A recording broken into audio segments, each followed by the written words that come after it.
ഇന്ന് നമുക്ക് ഒരു ചട്നി ഉണ്ടാക്കാം. അതിന് ഞാൻ എടുത്തത് 6 ചെറിയ ചുവന്നുള്ളി, കുറച്ച് മല്ലിയില, 2 പച്ചമുളക്, 1 ടേബിൾ സ്പൂൺ കടലപ്പൊടി, ഒരു പച്ച തക്കാളി. ഈ തക്കാളി ഞങ്ങളുടെ വീട്ടിൽ ഉണ്ടായതാണ്. പച്ച തക്കാളി ഇല്ലെങ്കിൽ പഴുത്ത തക്കാളി എടുത്താലും മതി. ഒരു പാനിലേക്ക് 1 ടേബിൾ സ്പൂൺ ഓയിൽ ഒഴിച്ചു കൊടുത്ത് അതിലേക്ക് ഒരു നുള്ളു കടുകും കുറച്ച് കറിവേപ്പിലയും ഇട്ട് അതിലേക്ക് കടലപ്പൊടി ഇട്ട് ഒന്ന് വഴറ്റി മാറ്റി വയ്ക്കാം.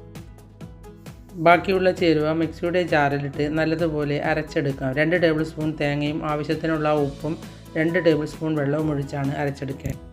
ഇനി പാനിലേക്ക് നേരത്തെ വഴറ്റി മാറ്റിയ കടലപ്പൊടിയിലേക്ക് 2 നുള്ളി കായപ്പൊടി ഇട്ട് ഒന്ന് ഇളക്കിയ ശേഷം അരച്ച കൂട്ടിട്ട് ഒന്ന് ഇളക്കിയെടുത്താൽ ചട്നി റെഡിയായി.